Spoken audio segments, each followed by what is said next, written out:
আসসালামু আলাইকুম। অনেক ব্যস্ততার কারণে আমি কিন্তু এখন পর্যন্ত কাস্টমারের সাথে একটা আনবক্সিং করতে পারিনি।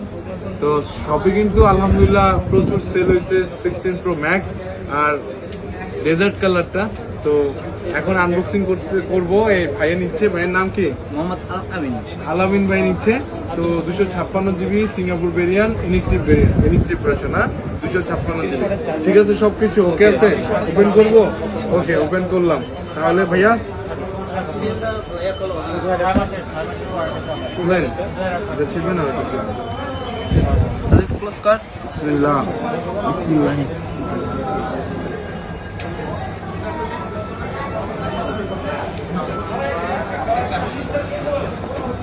আস্তে আস্তে।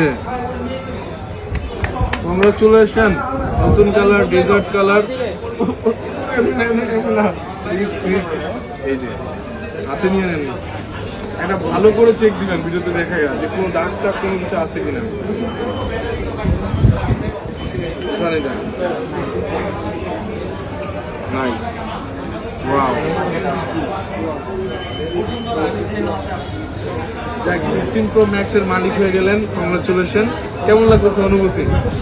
ফোন ঠিক আছে? ভালো করে একটা চেক দেন, কোনো দাগ টাগ আছে কিনা, দেন আমাকে বলেন, দেন ওপেন দিয়ে দেন। মানে ম্যানুফ্যাকচার ডিফল্ট থাকতেই পারে, তাই না? তো সেক্ষেত্রে আছে কিনা দেখেন, ক্যামেরাটাও চেক করেন। ঠিক আছে? ওকে ওকে, তাহলে ওপেন করেন। ঠিক আছে, বিসমিল্লাহ। ওপেন হয়ে গেল। ভাইয়ের অনুভূতিটা আমরা জেনে নিই। কি অবস্থা?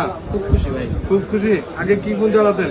OnePlus OnePlus থেকে ম্যাক্স ভাই, OnePlus দাঁড়ান, ডাক ডাক ডাক এই দেখেন আমার কাছে এটা আছে 9 Pro আছে। হ্যাঁ, OnePlus এর অবস্থা ডাক করছে। এটা 9 Pro চালাইতাম আগে, দেখেন কি অবস্থা ভাই। বলেও কেউ OnePlus কিনবেন না, বিশেষ করে এখন আমার পকেটে আরেকটা OnePlus, এটাও আমার। এটার ডিসপ্লে গেছে 14 দিয়ে পাল্টাইছে অবশ্যই। এটা তো কি আছে দেখো। আর ওইটার কাছে গাবি। আল্লাহ সেফ রাখুক। ভাইয়ের এমনিতেই OnePlus এর হচ্ছে OnePlus শেষ ভাই, জীবনটা শেষ করে দিচ্ছে ভাই OnePlus। আচ্ছা, ভাইয়ের জন্য কংগ্রাচুলেশন। ভাইয়া 16 Pro Max টা নিচ্ছে, ডেজার্ট কালারটা। তো আই হোপ ভাইয়ার সাথে ভালো কাটুক। অলরেডি একটা ফোনে ভাই বাচ্চা খাইছে, তো খুব খারাপ লাগছে। OnePlus কিন্তু এখন মোটামুটি আপডেট আনছে, আবার নাকি ওরা ওয়ারেন্টি দিচ্ছে ইন্ডিয়াতে। তো OnePlus এর এমনিতে ইউজার কমে গেছে, যারা নাকি ভালো ফ্রেন্ড তাদের জন্য আছে, OnePlus এর ফোনও আছে। তো ভাইয়া কংগ্রাচুলেশন, ভালো থাকবেন, সুস্থ থাকবেন। আরেক ভাই আসছে, ওই ভাইকেও ধন্যবাদ। Thank you. 16 Pro Max এর জন্য বা যে কোনো ফোনের জন্য গরিবের কাছে যেটা আসতে পারেন, দাওয়াত হয়ে